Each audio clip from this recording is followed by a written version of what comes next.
Ladies and gentlemen, the day has finally come. Now, it is very sad for PlayStation users because you guys are going to be stuck with Battlefield and Call of Duty, but for anybody who owns an Xbox or PC, Halo Infinite has finally released. About, I think the day before yesterday, there was a surprise launch of the game. Only multiplayer. Campaign is still going to be a month later.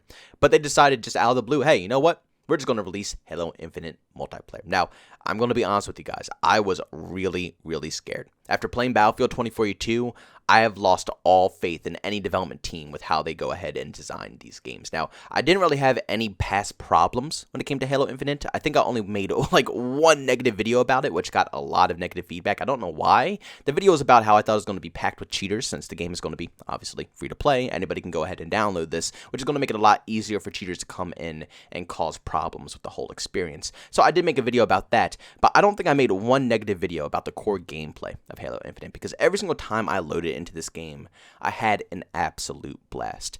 But still, like I said, I'm scarred. I'm truly scarred. After playing Battlefield 2042 on the PC that I have right now, I have lost all hope in what's going to be happening in the future. That game was just disgusting, filled with bugs, glitches, server problems. Optimization is absolute dog crap, getting 60, 70, sometimes 80 frames if I'm really, really, really lucky on Battlefield 2042 consistently.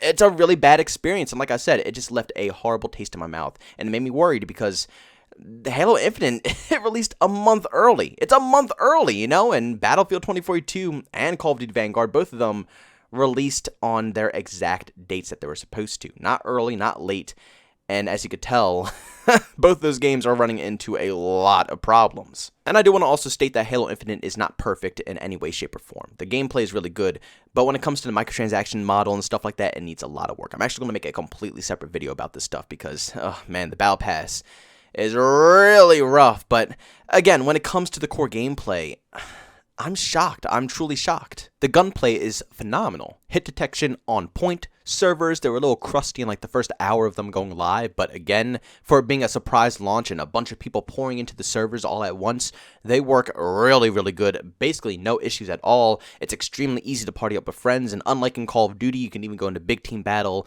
with like a massive squad of 12 players. Like, that doesn't make any sense to me in Call of Duty. Does that make any sense to you guys that, you know, you can go into Blitz or something in Call of Duty or go into Ground War and Modern Warfare, and you can still only have a party of 6? Like, how stupid is that? Like, the whole purpose of these big team battles is to be able to play with a big team, and you can do that in Halo. It's phenomenal. It's outstanding. You're allowed to play with so many friends, and as a content creator like myself who likes to live stream every single day, it's phenomenal. I can literally get the whole chat to squad up with me, and we can all have an absolute blast and still play public matches without having to go to like private matches or anything to fit everybody into one game. I just love the confidence that 343 has right now. The fact that they were willing to go ahead and push this game out a month early just for their fans to enjoy, knowing that they could have still spent that whole month, you know, optimizing, making sure the game was more balanced, making sure that was actually fun and good and stuff like that. They said, forget it. We already know the game is good because they probably play the game themselves. For Call of Duty developers and Battlefield developers, the majority of these guys put out betas and put out the full game for us to test, for us to, you know, find all the bugs and all the glitches. But you could tell 343 went very hard at work to make sure this game was polished off because, like I said,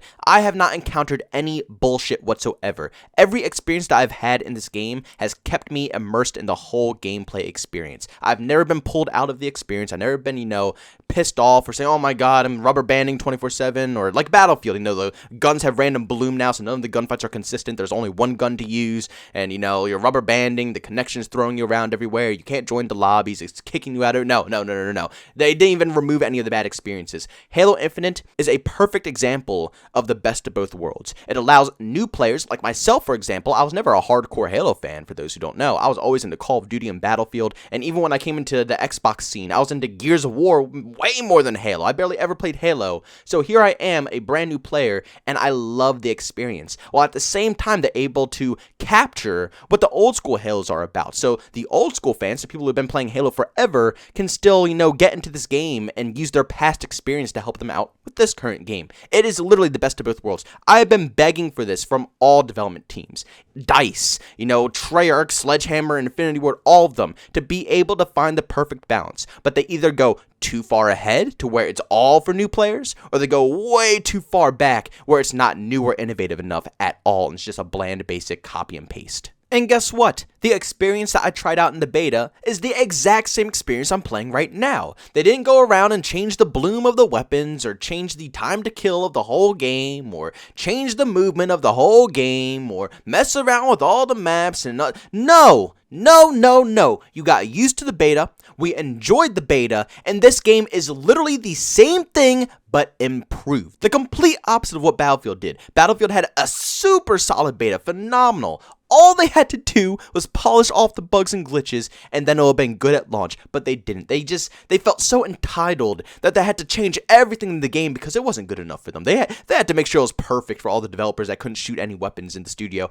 Oh, God, I'm sorry. This video is not about Battlefield, I know, but it's just, it blows my mind. It truly blows my mind because I am not used to games being released complete. Now, again, like I said, Halo Infinite has its fair share of problems when it comes to content. The battle pass is a little rough. Again, I'm going to make a whole commentary about this stuff, and the progression system is a little rough. But when I say complete, I mean the game is functional. I can hop on day one, start up a party, find a lobby, don't have any connection issues. Optimization is phenomenal. I'm getting as many frames as I possibly want. I did cap it, so my recordings and also my streams work functionally, but I can get as many frames as I want on all high ultra settings, whatever I want. It works great. There was next to no bugs or glitches in the beta, but even if there are, they're polished off now because there's nothing in this build of the game.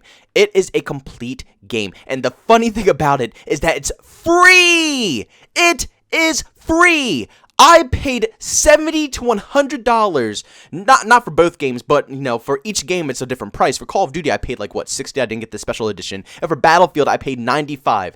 I purchased those games. I spent money for those games, and I'm getting screwed so hard by those franchises. And here comes Halo, a completely free game, and it works. It has no issues compared to those other titles, and you don't have to pay a dime to get in. Like, I have so many mixed emotions right now because I'm so happy and thankful for that, but at the same time, I'm insulted because these damn stupid ass developers for all these years have brainwashed me to think that it's impossible to release a game complete. And that's only because I'm an FPS fan, Other franchises and other genre of games and stuff like that don't really deal with this too often. But every single FPS game, for some stupid reason, has to release incomplete. I don't know why, but developers who design these games cannot polish off bugs for the life of them. So I literally got into the rotation of knowing that, no matter what game it is, Call of Duty, Battlefield, Rainbow, it doesn't matter what it is. If it's an FPS game, it's going to release bad. I'm going to work on it. We're going to get it better over the course of a year, and it'll be a good game by then.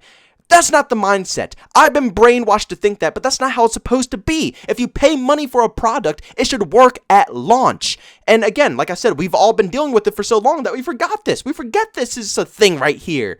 And it's a free game, and they were able to accomplish what every studio who has a massive budget charging hundreds of dollars for these games could not. 343, thank you. Not only for making a game that both newcomers and OGs can both play together in harmony without, one side hating the game more than others, but also proving to us that developers are capable of making complete games nowadays. And it's not just us going crazy, going mental, not just because developers are low on time or, the pandemic is causing them to not be able to make games. No, this game right here was made during a pandemic. It's free to play and probably doesn't have as big as a budget as others because of the fact that it's free to play. And on top of that, it's a live service game as well. All of these factors together, and here we are playing an actual game that is complete.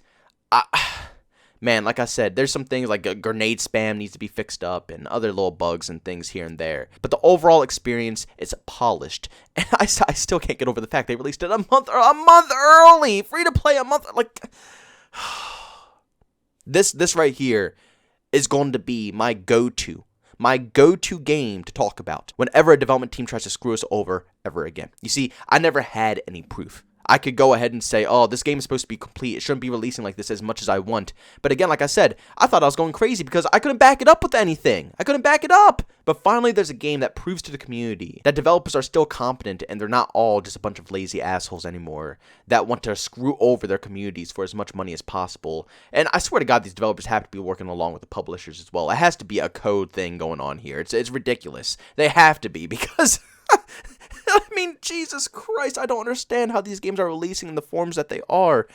when 343 has just proved us otherwise. So, ladies and gentlemen, thank you so much for tuning into this video. If you enjoyed it, make sure to leave a like, bones, hate it, leave a dislike. Also, if you're brand new, enjoy the content, don't forget to subscribe and hit that notification button. Also, you want to chat with me, there's 2 ways to do so. I have a Twitter and a Discord, both those linked in the description. And also want to catch me live streams some video games and over on Twitch. Link that's in the description as well. But guys, thanks so much for tuning in. See you on the next one. Peace out.